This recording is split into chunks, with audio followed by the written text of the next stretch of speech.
Mais le PNRAVEC, ce n'est pas quelque chose qui commence demain et qui va s'arrêter. Ça continuera dans notre pays aussi longtemps qu'il y aura des citoyens et qu'il y aura d'actes d'état civil. Ça ne va pas s'arrêter. Parce qu'il y aura toujours des naissances, toujours des décès, toujours des mariages, etc., etc. Et il va falloir, chaque fois qu'il y a des naissances, de les enregistrer dans cet environnement, des décès, les signaler dans cet environnement, des mariages, il faut les noter dans cet environnement. Donc, ça va continuer. Ce n'est pas un processus qui s'arrête. Maintenant, quand vous avez une base de données où vous avez tous les citoyens qui sont enrôlés, après on dit, pour voter, il faut avoir 18 ans et plus. On va dans le même environnement, on prend ceux qui ont 18 ans et plus. Est-ce qu'on a abandonné le PNRAVEC? Non.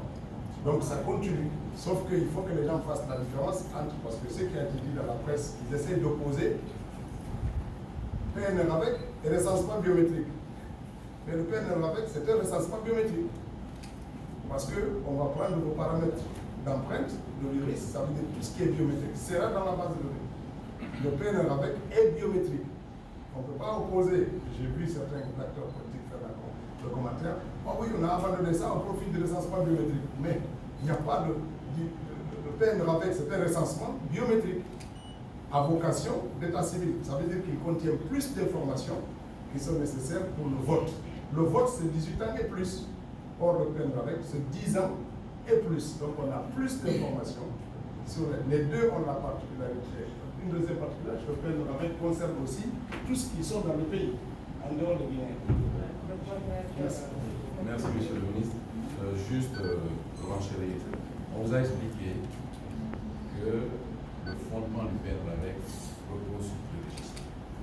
Un registre national d'état civil, qui fait de la numérisation, c'est le fait d'état civil. Ce sont des documents qu'on donne aux citoyens. Et le registre national des personnes physiques, dans lequel nous faisons les prises d'empreintes, les empreintes digitales, les risques de faciès pour garantir l'identité unique à chaque citoyen. Dans ce processus que madame vous a expliqué tout à l'heure, elle a parlé du RNPP, du registre national des personnes physiques, auquel sera adossé le fichier électoral. Donc le PNRAVEC ne s'est jamais arrêté et ne s'arrêtera jamais. Le programme national, un jour, peut être arrêté. Mais le recensement administratif à vocation d'état civil continuera, c'est un processus dynamique. Jamais il n'a été question de l'arrêter. Dans le processus actuel, il figure, et c'est à cela qu'est adossé l'extraction du fichier. D'ailleurs, ce n'est pas une extraction, puisque les deux se font en même temps. C'est pour ça qu'on a utilisé le mot concomitance. En même temps que toutes les informations concernant les citoyens de 10 ans à plus iront dans la base de données du PNRAVEC, par la même occasion, ceux de 18 ans à plus iront dans le fichier électoral, mais tirés de ce même principe de biométrie. Donc le PNRAVEC ne s'est jamais arrêté.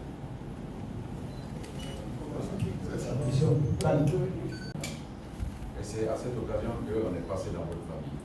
Puisque dans ce que nous avons expliqué qui concerne les audiences foraines, l'État a facilité l'accès justement à ceux qui ne disposent pas de documents de fait d'état civil. L'État a facilité l'accès en déplaçant l'environnement juridique vers le citoyen. Au lieu que ce soit les citoyens qui viennent vers les juridictions, c'est les juridictions qui ont fait le déplacement et qui se sont installées et déployées au plus près des citoyens. À ceci, on a donné des documents pour justement justifier les faits d'état civil à travers les registres de l'état civil. Ensuite, on leur a donné des jugements supplétifs qui ont été transcrits par les différents officiers d'état civil. Le processus était limité dans le temps. Aujourd'hui, les registres continuent à exister au niveau non seulement des juridictions, pour ceux qui ont été pré-remplis, et instruction a été donnée par le ministère de la Justice à travers le matériel pour continuer, justement par rapport avec le personnel judiciaire, à valider ces jugements supplétifs et à vous rendre après, au niveau de l'état civil, pour faire la transcription et vous donner les actes. Donc il n'y a pas d'arrêt, il n'y a pas à désespérer, le processus continue, vous pouvez vous y rendre. Dans les communes où il n'y a pas d'officier d'état civil, mandat a été donné au président des délégations spéciales pour justement signer cela.